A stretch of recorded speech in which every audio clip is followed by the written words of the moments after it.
स्वागत है दोस्तों फिर से एक नई वीडियो में। ठीक है, तो इस वीडियो में हम लोग देखेंगे, आप लोग थंबनेल में देख ही चुके होंगे, जो VBU सेमेस्टर 1 और 3 का जो सब्जेक्ट है, 6 सब्जेक्ट स्किल डेवलपमेंट कोर्स। ठीक है, उसके अंडर में जो डिजास्टर मैनेजमेंट है, मतलब आपदा प्रबंधन जो है कोर्स, मतलब जो चैप्टर है, जो सब्जेक्ट है, उसका हम लोग एक क्वेश्चन देखेंगे। ठीक है, बहुत ज़्यादा इंपॉर्टेंट क्वेश्चन है। देखिए, ये आप कर लीजिए, आपको 15 नंबर दिलवा देगा।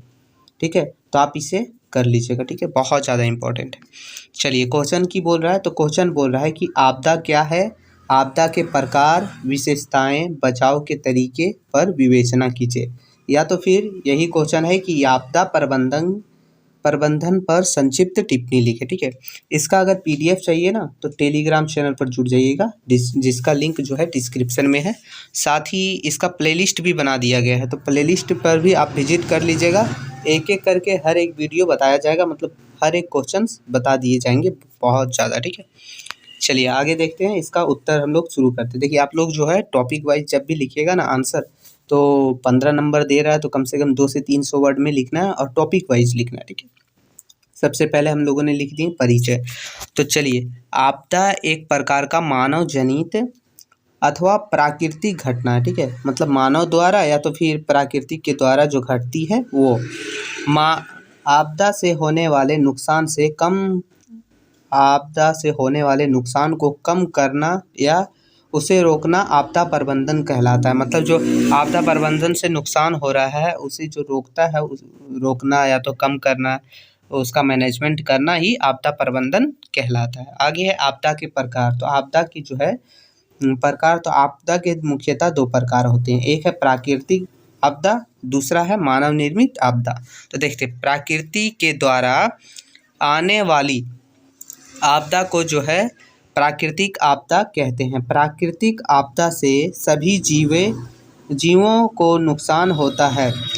और प्राकृतिक आपदा जो है ना, उसमें मुख्यतः देखिए, उसका मुख्यतः रूप क्या क्या है, तो बाढ़ है, भूकंप है, सुनामी है, चक्रवात है, आदि जितने भी जो है प्राकृतिक के द्वारा आते हैं, ज्वालामुखी है, ये सभी घटनाएं जो है प्राकृतिक आपदा में शामिल है। चलिए आगे हम लोग का है दूसरा कि मानव निर्मित आपदा। तो मानव निर्मित आपदा से ही आप समझ रहे हैं कि जो मानव के द्वारा निर्मित हुआ है, जो मानव के द्वारा बनाया गया है, उसे ही हम लोग जो है मानव निर्मित आपदा कहते हैं।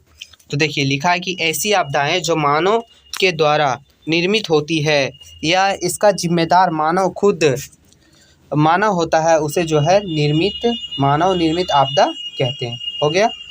मानव अपने स्वार्थ के लिए प्रकृति के साथ खिलवाड़ करता है, जिसके कारण मानव निर्मित आपदा उत्पन्न होती है।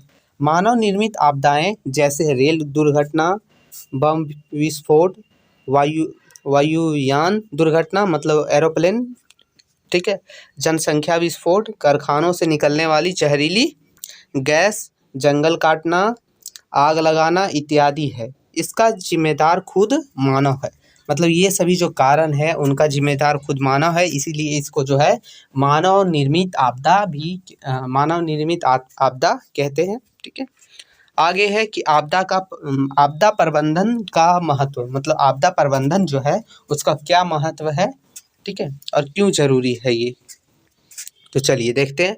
बोला कि आपदा प्रबंधन बहुत जरूरी है, क्योंकि इस धरती पर हर छोटे से बड़े जीवन का महत्व होता है। अगर आपदा प्रबंधन के ऊपर ध्यान नहीं दिया जाए तो जीव और संसाधन का बहुत ही ज़्यादा नुकसान होगा। मतलब आपदा प्रबंधन तो बचाने का काम करता है, लेकिन इसके ऊपर ध्यान नहीं दिया जाएगा तो नुकसान वगैरह होगा ना। ठीक है, तो आगे है कि आपदा प्रबंधन से बहुत से परिवारों के जीवन बचाया जा सकता है और इन्हें नई जिंदगी दिया जा सकता है। मतलब आपदाएं आई, भूकंप आया, बाढ़ आए, उसके बाद जो है ना, यही आपदा प्रबंधन जो है वो बचाने का काम करता है, और साथ ही बचाने के बाद फिर से उसे जो है नई जिंदगियां देने में मतलब सहायता करता है। ठीक है, तो इन आपदाओं से लोगों को बचाने का काम जो है वो आपदा प्रबंधन की टीम ही करती है। ठीक है, आगे हम लोग लिखेंगे कि आपदा से बचाव के तरीके। तो आपदा जो है उससे कैसे बचना चाहिए, क्या क्या तरीके हैं, कुछ अपने तरीके लिख देना। ठीक है, 4-5 पॉइंट बना के लिख दीजिएगा। पहला है कि मकान, दफ्तर या किसी भी मकान में अगर आप मौजूद हैं तो वहाँ से बाहर निकलकर खुले मैदान में आ जाएं। ये कब होता है? भूकंप आने पर, ठीक है। आपको पता होगा भूकंप जब आता है तो जब मकान में है या रूम में है तो आपको खुले मैदान में चल जाना चाहिए, ठीक है।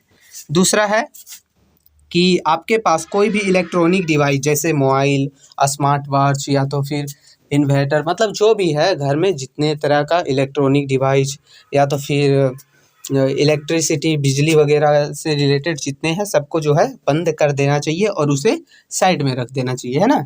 चलिए आगे है, हम लोगों ने तीसरा पॉइंट लिखे हैं कि ऊंची इमारतें, बिजली के खंभे आदि से जो है दूर खुले स्थान पर चल जाएं। मतलब अगर आप ऊंची इमारतें पर है, बिल्डिंग्स वगैरह में हैं या तो बिजली के खंभे के पास हैं तो आप वहाँ से काफ़ी दूर जो है खुले मैदान में जाके खड़े हो जाएं। ये है। अब है निष्कर्ष। निष्कर्ष है कि आपदा से बचाव के लिए आपदा प्रबंधन बहुत ज़रूरी है।